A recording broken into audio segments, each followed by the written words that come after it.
Thanks, Dan, and thank you all for inviting me here to participate. It's been really interesting so far, and it's difficult to follow the storytelling speaker because I'm terrible at telling stories, even though he would say everybody's a storyteller. But speaker's prerogative, I'll say, I didn't get a chance to ask a question or make a comment, but I've been thinking about this. Having a background in science, I also went through a lot of the same experiences in terms of dealing with getting manuscripts reviewed. I do think storytelling is not just about communicating what we know today. It's also about sense making, and that's one of the things I think as we tell stories, at least for me, it allows us to think about what we're learning in science and how we can do science better the next time around. So it's not just a passive communication strategy, but it can also influence how we think.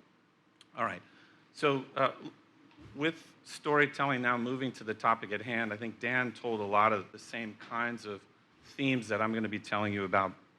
I am somewhat new to this crowd. I actually spend a lot of time talking with funders and academic institutions trying to use Clarivate's data like the Web of Science, the citation data and insights to build evidence for decision making. But clearly one of the key areas is open science and open access. And as we know and we'll hear about later throughout the conference, we want to do science better. Funders want to fund science in a more effective, impactful way, and open science and open access is a key part of that. In fact, I think it's maybe 2015 or 2016, we invited Brian Nosek from the Center for Open Science to come to the American Evaluation Association conference, where I'm a co-chair in the research evaluation topical group. And we wanted to learn about what the open science framework was doing, what changes may be coming in the publishing community, and in the act of communicating, well, doing science and communicating science, and how that needs to be taken into account when we evaluate what's happening and measure impact. So very interested, very important topic, and I'm looking forward to talking to many of you throughout the conference to learn about what you're doing and how we can understand the scientific ecosystem better and use that to make sure we're all able to save lives, innovate faster, and so on and so forth. In terms of what I'm going to be telling you today, it's really about volume, which you'll see some of the same things that Dan mentioned, but also one measure of impact of that science, which is citation-based impact. We're seeing growth as well when we use the Web of Science, Clarivate's citation database, and Insights, our analytics tool. We see now that gold open access comprises over 40% of articles and reviews, so not far off from the 50% you mentioned, and that we're seeing it within those gold open access journals. Hybrid OA has grown as well, but that's a much smaller portion of the overall OA content. In terms of citation impact, it is a more complicated story. Overall, gold open access content, citation impact that has been performing above what's expected compared to other non-gold OA content. That benefit or that citation bonus is dropping off. And if we look at the last 10 years or more in citation data, that hybrid OA content has been driving that citation impact, but that also is dropping off. And of course, we'll talk a little bit about the disciplines and the differences there. So when I'm talking today about open access types, it's a pretty simple designation. We have gold open access journals. These are fully open journals. Some examples are there. And then when I talk about content that's hybrid gold or gold hybrid, because I'm constantly switching those, I mean those articles that have been made open but aren't necessarily in open access journals. And then the rest is non-gold open access. I mentioned we're using the Web of Science and Insights. The data were extracted last month. When we do bibliometric analyses looking at citation-based indicators, we focus on those articles and reviews because those document types are the ones that are driving that citation activity. Another difference, perhaps, between what we saw with some of the other data. Our subject areas are the essential science indicators, 21 subject areas that we often group when we're looking across the science and scholarly ecosystem.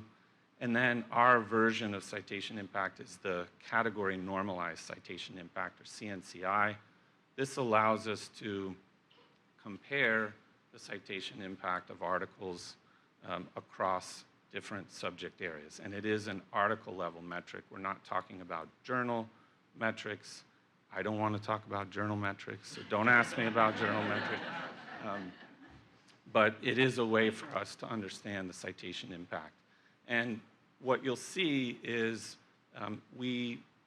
for a given, for an article, we'll look at other articles of the same document type, articles and reviews. We'll look at the same year of publication. Citation data are obviously time dependent. And we'll look at articles that have been classified to the same subject category. And that allows us to normalize for those subject area differences in citation behavior.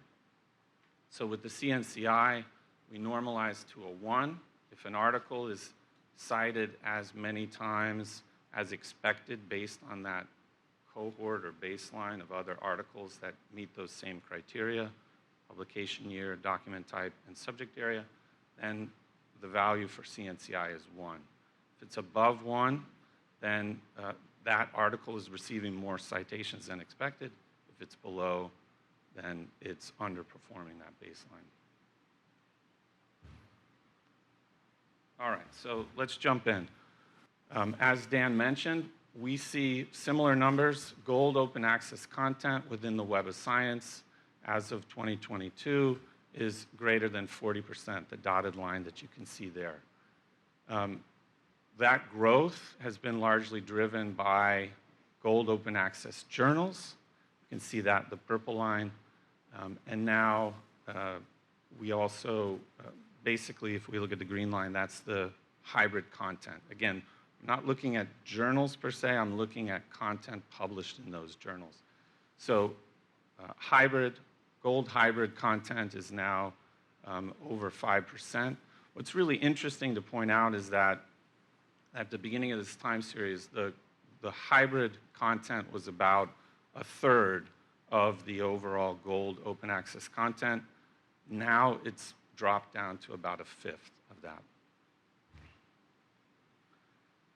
As Dan sees with the data he presented earlier, when we look at those subject categories, we see a lot of difference in terms of where subjects areas publishing started in terms of open access content, gold open access content, but over time we're seeing growth across all of those areas. With some of the larger, on the right here, the purple bars show you the volume of papers published in 2022, so it gives you a sense of the scale of that discipline in the Web of Science. Some of those higher engineering, chemistry, material science, their share of gold open access content is lower than some of those life sciences areas. Some of the smaller ones, immunology, microbiology, were up in the 60s.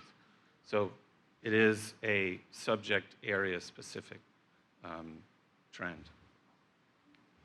Getting into that citation data, as I explained, when we look at the the category normalized citation impact, the purple line there is any gold open access content over time. We can see above 1, that means it's being cited more than you would expect based on those other normalizing factors. But what's concerning is that since 2015, 2016, we start to see that drop off. Probably some of that is COVID as well, but I think, as we've heard, the growth in the open access journals could be contributing that as well. So how do we assess that? Well, let's bifurcate the gold open access content that I just showed you into the journal-based content and the hybrid content. In this graph, the hybrid content is in green, and it's well above 1 at 1.4, so about 40% more cited than expected, and that's been pretty consistent over time. But again, as we get closer to today, that's dropping off. And again, with COVID, you all know this better than I do, but there's been a lot of disruption to publishing, a lot more use of preprints. Many publishers have made content free to read, and so those factors could be influencing what we're seeing in terms of the citation tendencies. We know that the adoption of open access by subject areas has been different. Let's look at, in this case, the citation impact of those subject areas in the gold open access journals. And we see a wide variability in terms of the level of OA content and the citation impact, with some of the largest areas being below that expected value of 1. But when we look at the hybrid content, again, smaller content, smaller volume of content here, but across the board, when we look at those subject areas, the content that's in the hybrid category is outperforming in terms of citations. Another way to look at this, the final way I'll look at this, is in looking at the most highly cited works over time. Citation data is highly skewed. Many of you probably know that, but just to point it out, the top 10% of sort of the citation achievement actually receives 50% of citations that are given out in that time period. Top 1% is top 20% of citations. So this is highly skewed to those top papers. On the left, you see the proportion of those highly cited papers that is published within gold open access journals. The purple line is overall the content percentage, but when we filter in or focus in on those highly cited areas, we see they're all below that line, which suggests that their representation in those highly cited, or the representation of that content in highly cited works is lower, whereas with the hybrid, it's higher. So that hybrid content continues to drive the citation performance. All right, so that's what we're able to see today. Quite a lot of growth, very important growth, aiming for that scale, but there are some questions, and it's complicated when we look at that citation trajectory. Just some final thoughts from my perspective, looking forward to the next few days. We do need to avoid a one-size-fits-all approach when we think about the obstacles and accelerators to scaling open access and open science. We need to think about those external forces, what's happening with COVID, and other kinds of system-wide effects. I think it's also really important to remind ourselves why we want open science, and I think some of the later panel sessions will get to this. At least in the side of the communities I go around in with funding agencies and universities thinking about investing in research and what we're getting out of it. Open access is meant to make our investments more efficient, to reduce duplication, to promote reuse and replication. So as we're seeing this growth of open access and we're getting towards scale, are we also seeing those benefits accrue? It's not enough for us just to get the papers out there, but we need the community to reuse those and to build off of that. And to that end, it's important that we engage all parts of the research ecosystem. And I think the organizers and Delia, I don't know where she ended up. It's great that there's sessions with scholars. It's great that there's sessions with funders, because we need to be engaging all parts of the ecosystem in order for us to really benefit and realize the benefits of open at scale. Thank you.